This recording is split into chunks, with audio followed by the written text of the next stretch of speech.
मानकर जो आंदोलन चल रहा है और लगभग 100 दिनों से 400% फीस वृद्धि का आंदोलन, और उसी क्रम में कल जिस तरीके की निंदनीय घटना हुई जिसमें विश्वविद्यालय के सीनियर छात्र नेता विवेकानंद पाठक जी समेत वर्तमान छात्र हरेन, मुदस्सिर और अन्य तमाम छात्रों के ऊपर जिस बर्बरता पूर्वक विश्वविद्यालय के निजी गार्डों के द्वारा हमला कर दिया गया और एक सोची समझी रणनीति के तहत हमला कर दिया गया, उसी क्रम में और इस हमले का क्या जवाब होगा, उसी क्रम में आज इलाहाबाद विश्वविद्यालय के छात्र संघ भवन पर इलाहाबाद विश्वविद्यालय छात्र संघ के तमाम पूर्व पदाधिकारी, अंशुमन सर हैं, सुरेश यादव सर हैं, रोहित जी आए हुए हैं, विवेकानंद पाठक जी मौजूद हैं हमारे बीच में, अखिलेश गुप्ता गुट्टू जी हैं, अंकुश हैं, छोटे भाई अदिल हमजा साहिल हैं, सूरज जी हैं, सभा का संचालन कर रहे हैं रजनीश जी हैं और अन्य तमाम साथी हैं जिनका मैं बहुत क्रांतिकारी अभिवादन करती हूं। लेकिन आप सबसे एक बात कहना चाहती हूं और मीडिया के माध्यम से जिला प्रशासन से भी एक बात कहना चाहती हूं कि इलाहाबाद विश्वविद्यालय की बराबरी किसी अन्य विश्वविद्यालय से करने की कोशिश मत कीजिए। इलाहाबाद विश्वविद्यालय है और जब ये शहीद लाल पदमदर जी के नीचे खड़ा होता है, उनको अपना साक्षी मानकर खड़ा होता है, तब ये जाति को भुला देता है, धर्म को भुला देता है, संगठनों को भुला देता है और हमारी सिर्फ एक जाति होती है और वो है छात्र। हमारा सिर्फ एक धर्म होता है, वो होता है हमारा छात्र धर्म। ये और कोई विश्वविद्यालय नहीं है जहाँ पे जब आंदोलन चलता है तो क्या छात्र सभा, क्या एनएसयूआई, क्या मार्क्सवादी, क्या अखिल भारतीय विद्यार्थी परिषद, सारे लोग एक मुट्ठी के रूप में काम करते हैं और विश्वविद्यालय के प्रशासन की ईंट से ईंट बजा देते हैं। मैं आप लोगों का बहुत स्वागत करना चाहती हूँ और आप लोगों से कुछ लाइनों में सिर्फ अपील करना चाहती हूँ, क्योंकि लंबा समय है, अन्य तमाम साथियों को बोलना है, भाषण देने का वक्त नहीं है, क्योंकि जब अंदर से लहू उबल रहा हो तो उस पर पानी की बौछारें नहीं, उससे मशाले जलाई जाती। लेकिन मैं कहना चाहती हूँ इलाहाबाद विश्वविद्यालय के तानाशाह कुलपति से कि मैडम इतनी तानाशाही ठीक नहीं। आप हर छात्र को सस्पेंड कर देंगी, हर छात्र को आप हॉस्टल से निकाल देंगी। क्या दोष था अजय यादव सम्राट का, जिसने ओबीसी कैटेगरी में टॉप करने के बावजूद उसका विश्वविद्यालय में एडमिशन नहीं होने दिया जा रहा है? क्या कसूर है हमारे छोटे भाई का, जिसको 800 दिनों से जो अनशन कर रहा था उसको विश्वविद्यालय से बाहर निकाल दिया गया?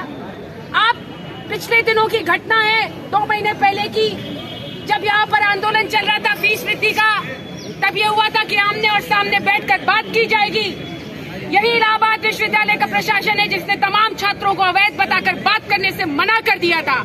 मैडम, आपको इतिहास नहीं पता है इलाहाबाद विश्वविद्यालय के छात्र संघ का एक एक पदाधिकारी, आप तो 5 साल के लिए आती हैं, लेकिन इलाहाबाद विश्वविद्यालय का एक एक पदाधिकारी आजीवन विश्वविद्यालय और यूनियन का सदस्य होता है। आपको संविधान को पढ़ना चाहिए, छात्र संघ के संविधान को पढ़ना चाहिए।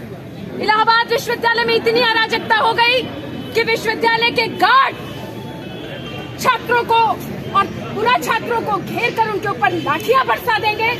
मैं आपसे कहना चाहती हूँ कि विश्वविद्यालय के गार्डों की हिम्मत नहीं है, ये विश्वविद्यालय प्रशासन की खुली गुंडागर्दी है, जिसको हम कंडेम करते हैं और मुट्ठी में मुट्ठी बांधकर कंडेम करते हैं। ये बर्दाश्त नहीं होगा कैंपस के अंदर किसी भी तरीके से। कल भी छात्रों ने जिस तरीके से अपना एका बनाए रखा और आज उस एके के तहत हम सब फिर से यहाँ पर इकट्ठा हैं, हमको लड़ना होगा। और मैं आपसे कहना चाहती हूँ, जो हमारे वर्तमान छात्र हैं, उनसे भी ये बात कहना चाहती हूँ कि अगर इलाहाबाद विश्वविद्यालय में छात्र संघ होता और अगर इलाहाबाद विश्वविद्यालय में छात्र संघ चुनाव हो रहे होते, हिम्मत नहीं पड़ती किसी गार्ड की आपकी तरफ आंख उठा दीजिए। और ये सिर्फ दिल्ली का हाल नहीं है, आपके साथी छात्राएं जिनको इलाहाबाद विश्वविद्यालय के गर्ल्स हॉस्टल में 2 साल से कोरोना में बंद करके रखा गया है, शाम को गार्ड भी उनसे पूछता है रोज तुम्हारा नाम क्या है, और रोज उनसे उनके आई कार्ड की चेकिंग की जाती है, क्योंकि वो रोज वहीं अंदर से आते हैं। किस बुरी कदर हमारे विश्वविद्यालय की हालत हो गई है। हमको लड़ना पड़ेगा, लड़ना इसलिए पड़ेगा क्योंकि विश्वविद्यालय भविष्य है, ये भविष्य देता है। और मैडम को भी याद दिलाना चाहते हैं कि कुलपतियों का कार्यकाल यहाँ पूरा नहीं होता है।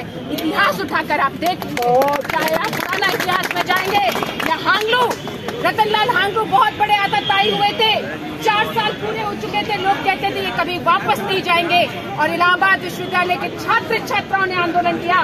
रतनलाल हांगलू को रातों रात बोरिया बिस्तर उठाकर बांधना पड़ा, सामने आकर उनकी बात करने की हैसियत। हम मैडम से कहना चाहते हैं, मैडम संभल जाइए, छात्रों के आक्रोश को मत बढ़ाइए। हम छात्र हैं, हम पढ़ने वाले लोग हैं, हम कानून जानते हैं, हम संविधान को मानते हैं, और हम ये भी जानते हैं कि विश्वविद्यालय परिसर पठन और पाठन का स्थान है। हम चाहते हैं यहाँ क्लासेस रेगुलर चले, हम चाहते हैं यहाँ पे फैसिलिटीज हो, जहाँ पे 24 घंटा लाइब्रेरी होनी चाहिए थी, वहाँ पे आप हर परिसर के हर दरवाजे को बंद कर देना चाहती हैं। विश्वविद्यालय के छात्रों को अगर चाय पीना हो तो उसको सड़क पर जाना पड़ता है। पूरे विश्वविद्यालय में एक कैंटीन नहीं है, पूरे विश्वविद्यालय में कहीं किताबें नहीं है, और तो और विश्वविद्यालय के शिक्षकों का ये हाल हो चुका है कि उन्होंने पढ़ाई लिखाई छोड़कर विश्वविद्यालय प्रशासन के कदम चूमने का काम शुरू कर दिया है। कहते हैं ना कि तरक्की की फसल हम भी काट लेते, अगर थोड़े से तलवे हम भी चाट लेते, लेकिन हमने तलवे चाटना मंजूर नहीं किया है। हम और आपको लड़ना पड़ेगा।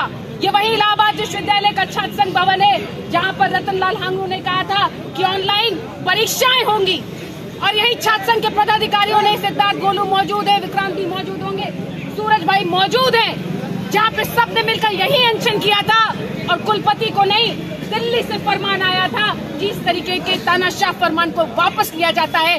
आज इसलिए आप ऑफलाइन परीक्षाएं दें। आपकी लड़ाई हम लोगों ने लड़ी थी, आने वाली पीढ़ियों की लड़ाई आपको लड़नी पड़ेगी। ये लड़ाई सम्मान की लड़ाई है, और मैं आपसे एक अपील अंत में करना चाहती हूँ, क्योंकि कहने को बहुत बातें हैं, लेकिन तमाम साथियों को अपनी बात कहनी है। आंदोलन चलाइए, एका बनाइए, मुट्ठी को बांध के भींच लीजिए, लेकिन इस मुट्ठी को इंकलाब के लिए उठाइए। अराजकता के लिए आपकी मुट्ठी नहीं उठनी चाहिए, क्योंकि जब वायलेंस होगा, जब अराजकता होगी, तो हमारा आंदोलन टूट जाएगा।